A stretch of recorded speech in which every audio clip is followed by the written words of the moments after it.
Tonight on the South Today, fire restrictions are rolled out across the south as hot and dry weather raises concerns. The average scoop of chips is getting more expensive as Dunedin fish and chip shops deal with rising food costs. And the World Buskers Festival celebrates 30 years as Christchurch welcomes back its international guests.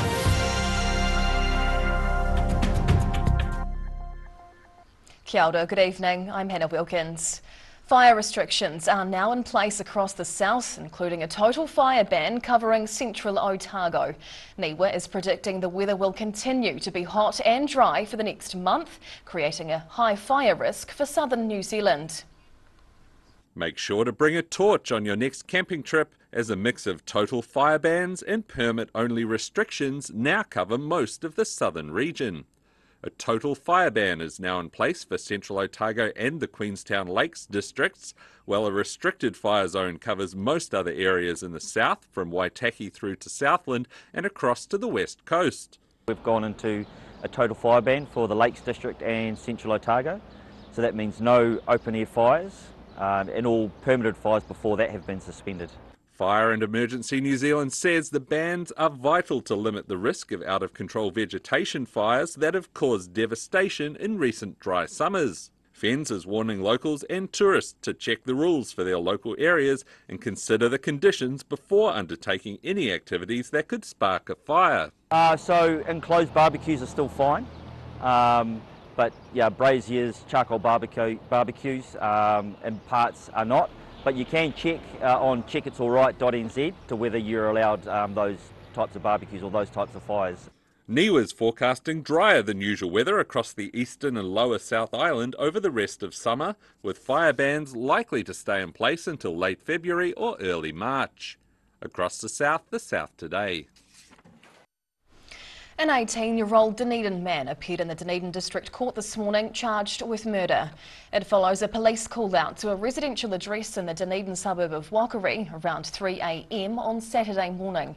They discovered the body of a deceased woman at the scene and arrested the young man that night. Neighbours saw lights and heard noises coming from the house on Friday night or Saturday morning. The man's name is suppressed, along with the alleged facts of the case, including the relationship between victim and defendant. The accused did not enter a plea in relation to the murder charge. He's remanded in custody and due to appear in the High Court next month. Local fish and chip shops are feeling the pinch as rising food costs put pressure on the small businesses. There are warnings that customers can expect the price of their weekly scoop of chips to continue to increase, with no signs of relief. Deep fried and covered in salt, hot chips are a cheap staple for Friday night takeaways, but that could be about to change. In Dunedin, local fish and chip shops have been forced to increase prices on their menus, as a worldwide potato shortage causes the cost of chips to rise. Not as much for us because we use fresh potatoes, so luckily we've got a good relationship with our farmer who's been providing us chips for many years, so we haven't quite seen it increase like a lot would who are using a frozen chip. So we've been lucky that way, but there's certainly other things that are going up.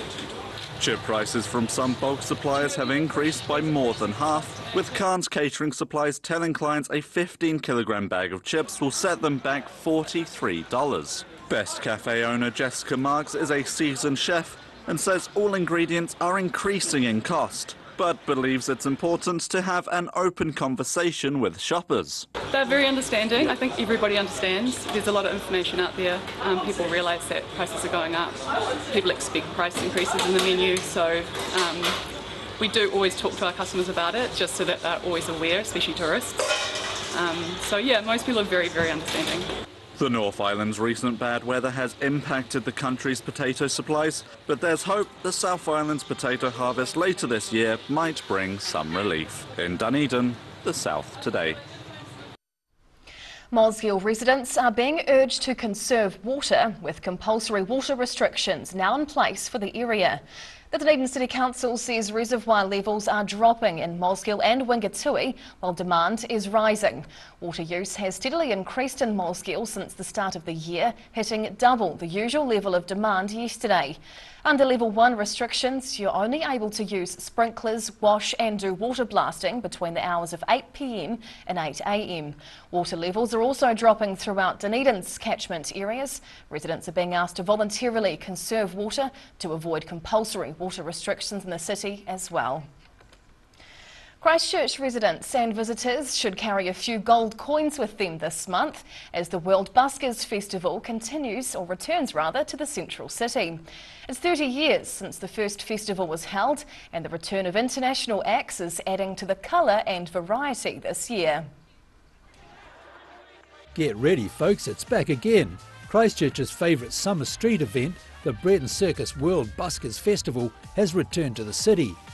It's the 30th anniversary of the festival, and organisers are promising 17 entertainment-packed days of breathtaking busking and special events. Audiences love the immediacy of it. You know, that they're sitting there and it's happening right in front of their eyes. You know, there's no smoke and mirrors, and it's literally like happening there for you then and now, and you're really a part of the show. Among the lineup of acts are a number of returning favourites, including Laser Kiwi, Pedro Tocaz, Fraser Hooper, plus 55 times Guinness World Record holder Space Cowboy. There's also plenty of newcomers to keep Canterbury crowds entertained, including clown duo The Twins Trip, action-packed spy-fi comedy Her Majesty's Secret Circus, and street magician Jason Mayer.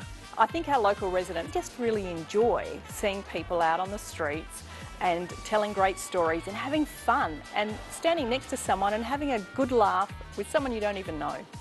Another new event this year is the Silent Disco Walking Tour, which will see crowds of participants dancing through the streets. The festival's also hosting the New Zealand premiere of the world's first wine-tasting comedy show, An Idiot's Guide to Wine.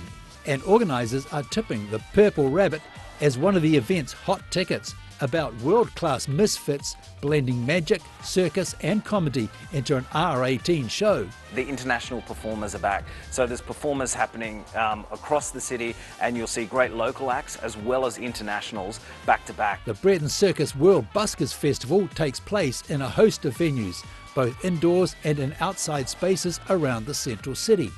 Audiences can check out the full program of events online, with the festival running through until the last weekend of January. In Christchurch, the South Today. The AMP season continued over the weekend with the Lake Hayes show. The event featured star guest appearances and some new events as thousands turned out on a warm summer's day. Carnival rides, food stalls and wooden horses. The Lake Hayes AMP show is back and as strong as ever after its hiatus in 2022. The well-known and loved festival has had a huge turnout, with thousands of people enjoying the locally run stands and the equestrian performances in the main arena. Kiwi superstars The Top Twins has also made a guest appearance this year, putting on a comedy concert mix for all those attending. Oh, it's fabulous. Absolutely brilliant. Huge crowds coming. The Top Twins have just been absolutely amazing. Really, really good. The show has also introduced hobby horsing into its schedule, a family-friendly event where participants show off their skills on a wooden horse. But we had the hobby horses just now, and that is new, and that seemed to go off really, really well, so that was quite fun.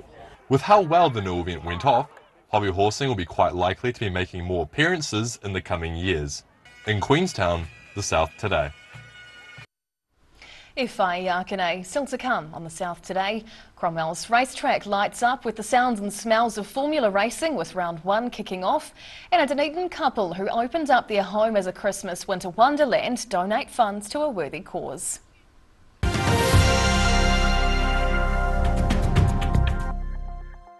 Earth is a planet of extremes. Extreme places and extreme animals. But some animals are more extreme than others. Join us as we count down to find the most unusual, the most extraordinary, the most extreme.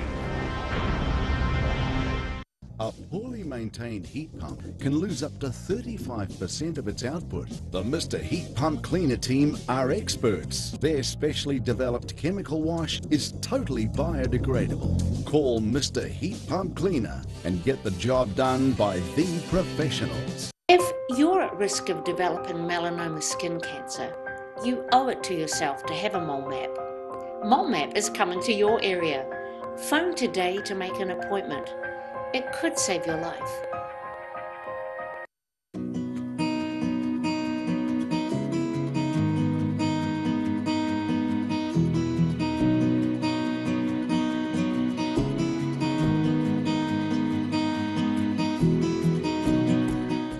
Hi, my name's Matt and I'm the Dines Group CEO. Dines is a company that's focused on selling logistics solutions to its customers. We're passionate about selling efficiency and we've been selling efficiency for over 50 years now.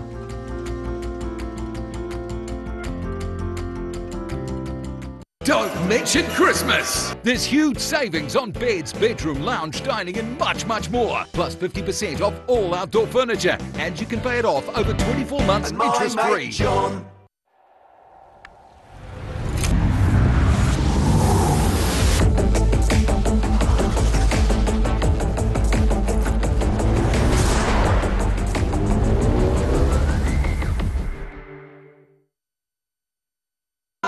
We're Age Concern Otago.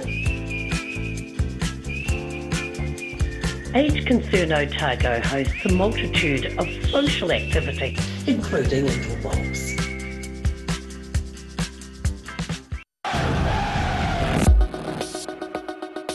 Passion, drama, competition, rivalry, marketing, numbers, atmosphere, power, fight, attack, intuition, love, hate, money, cash, millionaires, fans, and fans. Oh boy.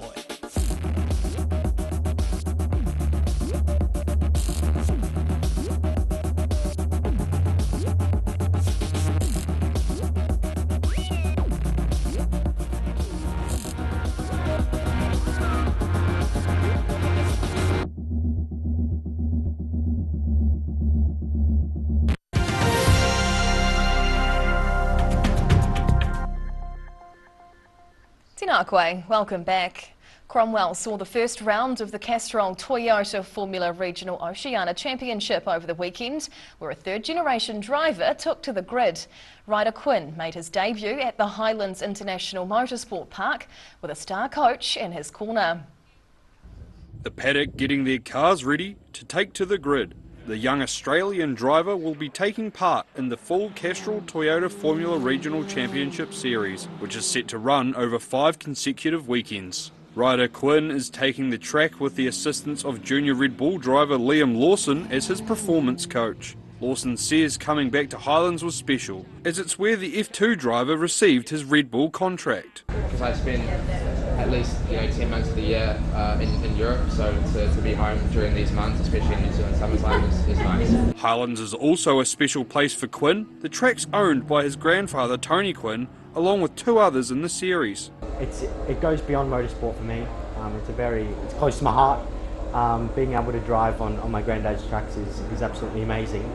Quinn admits there's always pressure from others to perform on his granddad's tracks, but doesn't feel that pressure himself. He proved that by scoring a podium finish on debut in Cromwell, placing 3rd behind winner James Penrose and Jacob Abel in Cromwell, the South today. A Dunedin couple who filled their home with festive fun for the build-up to Christmas used the displays to help fund a better life for their granddaughter. Teresa and Alan Smith opened up their home to show off their collection of festive displays, including this model Winter Wonderland Village. Visitors were encouraged to make a gold coin donation to view the displays, allowing the couple to raise $6,400 for their granddaughter Zoe.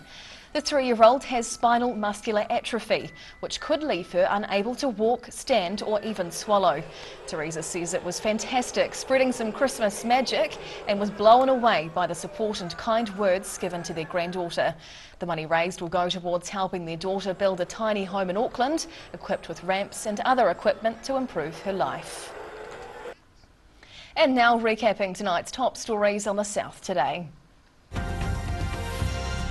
Central Otago is under a complete fire ban as fire restrictions are rolled out across the south.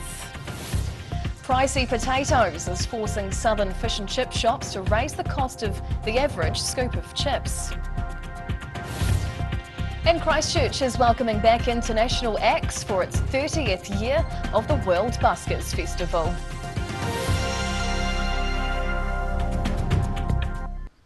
And now a look at what's happening in tomorrow's ODT, and we welcome the editor, Barry Stewart. Hello, Barry. Hello, Hannah, and welcome back. Yes, it's lovely to have you here as well today. Now, what can we expect to read tomorrow? Well, lots of incidents over the weekend, including the one at Lake Wakatipu. Yeah. So families in shock after a father died whilst trying to save his son. But of course, the man died a hero. So we have a story. We talked to the man's wife, so it's quite a tragic story, Absolutely. really. But thank you for sharing, yes. And another warning about lightning. Oh, yes. So a lightning strike in Naseby, which left a dozen sheep and lambs dead. They were perched under a tree. Did they perch under a tree? Well, they were sitting under a tree. And so that's prompted a warning about the dangers of being out and about when thunder is around. So that's the result of it. So interesting story there. Yeah. And we look ahead to the weekend with the Brighton car run. So we talked to a couple of enthusiasts. They have sunbeams. If you have one sunbeam, you're a car enthusiast. If you have three, it's a healthy obsession. These people have three. So we talk about to those enthusiasts in preparation for Saturday's big run. And it's going to be a great weekend out in Brighton. Yeah, will it be good? Yep. So happy days. All right, thank you, Barry. Thank you. And time now for a look at your weather. The South Today weather, proudly brought to you by MoleMap, the skin cancer detection specialists. Looking at the situation, a southwesterly airflow will spread over the region tomorrow, then an incoming high pressure system should bring fine weather later in the week. Heading to the top of the South Island, light winds with afternoon showers and 23 in Nelson and Greymouth tomorrow, while Christchurch can expect a slight breeze, possibly a shower or two and a high of 24 degrees. Travelling to South Canterbury and North Otago, light southwesterlies with afternoon showers through here tomorrow. 24-degree highs for both Ashburton and Timaru, while Awamaru can expect 22 degrees. Heading westwards to the Central Lakes, well, a lovely warm day with a few showers and light winds here tomorrow. Wanaka and Queenstown are in for a 24-degree day, while Alexandra reaches 25. Heading further south, mostly cloudy through here tomorrow with light southwesterlies. Balclutha and Gore head for 18, while over on the coast at the Catlins you can expect a high of 17 degrees. And down through the deep south, a few showers on the way tonight in Invercargill, down to 9. Early showers clear tomorrow with a mix of sunshine and cloud for the rest of the day, up to 16 with light southerlies. And Wednesday, a fine and sunny day with a warm high of 19 degrees. And finally, heading to Dunedin. Cloudy with southwesterlies and 15 degrees overnight. Tomorrow, expect a warm and cloudy morning, a sunny afternoon and some late showers with the high of 20 degrees. In midweek, it's looking like another warm and cloudy day, a northeasterly change and a high of 18 degrees. And that's the news this Monday. For the latest news and videos from the southern region, head online to odt.co.nz. And you can follow Channel 39 on YouTube to catch our news bulletins on demand. We'll see you again tomorrow. Ka kite a pōpō.